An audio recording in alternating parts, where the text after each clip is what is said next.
You're strolling down the beach and you kick a rock and keep moving.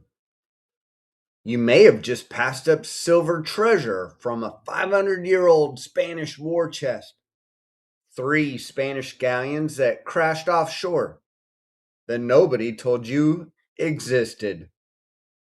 Now, let's say you're hiking in the backcountry and you run past some rocks. Nothing jumps out, it just looks like a regular hillside.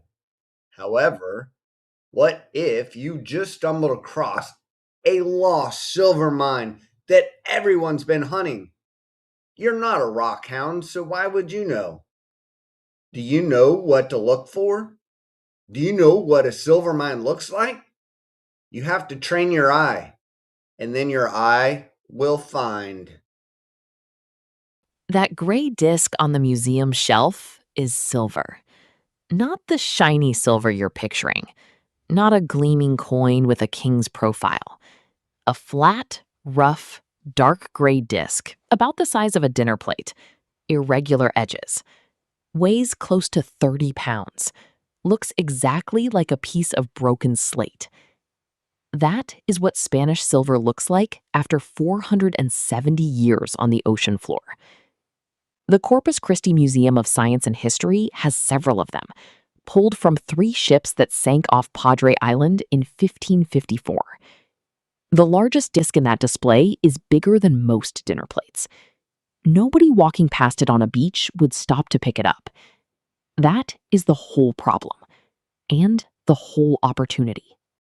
The thing nobody tells you, Spanish bullion wasn't coins, not the raw silver coming out of the mines. It was poured, molten silver, ladled into a shallow stone mold, left to cool. The result is called a tortilla, a flat disc of raw silver, roughly circular, rough edges, whatever weight came out of the mold. These were the shipping containers of the 16th century economy. You load them in a ship and sail them to Spain. When the ship sinks, the silver doesn't float away. It sits on the bottom and slowly acquires a coat of silver sulfide, marine sediment, and barnacle shell. After a few decades, it looks like a rock. After a few centuries, it is indistinguishable from the seafloor. The coins are the same story, just smaller.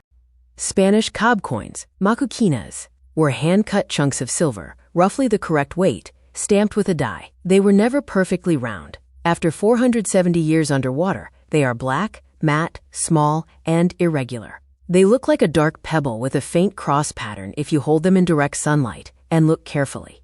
Most people walk right past them. The crossbow in that same museum display was invisible, completely encrusted in concretion. The wood had rotted away inside a perfect mold of marine sediment.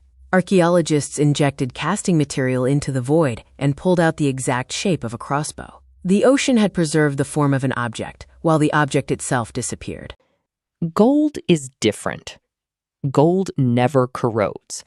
Not in salt water, not in 470 years. Not ever. A gold bar from a 1554 shipwreck comes up with a dull metallic sheen.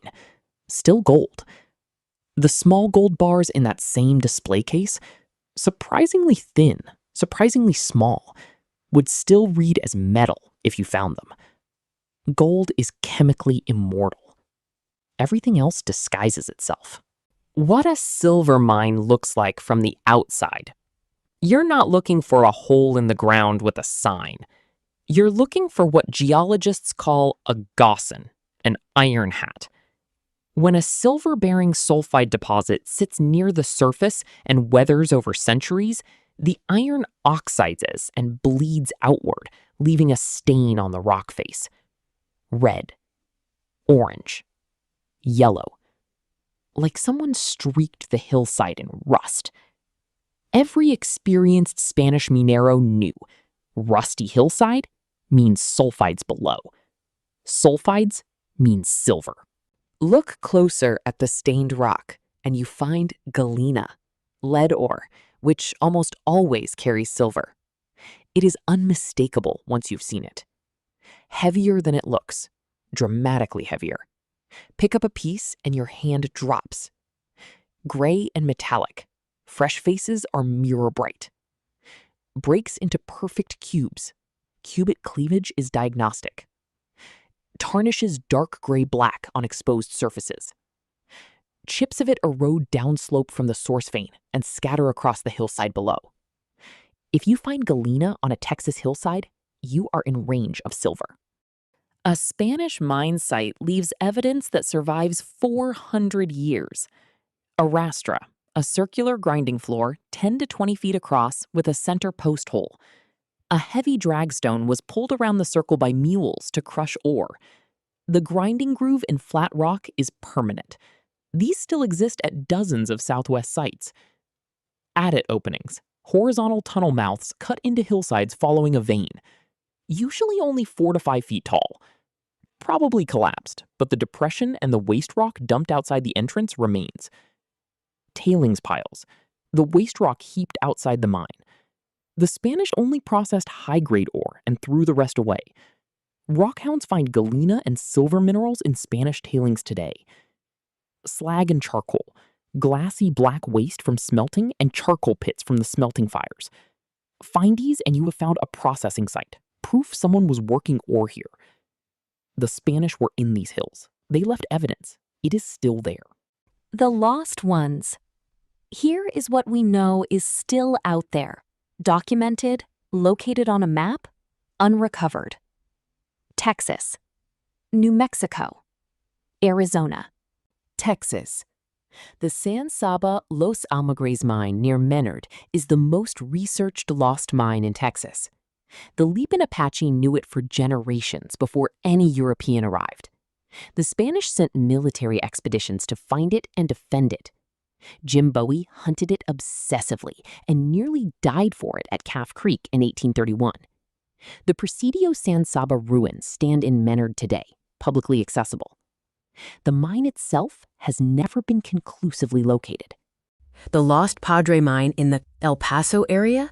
Franciscan Mission silver, sealed when the missions were abandoned.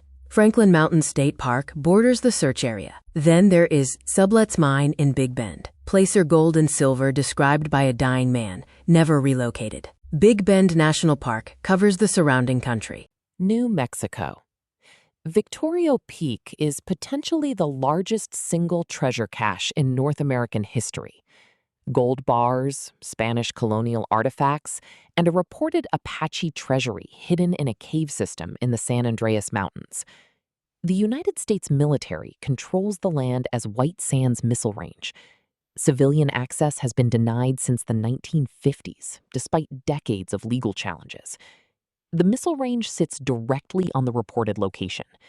Whatever is in that cave is still there. The Lost Adams diggings on the New Mexico/Arizona border?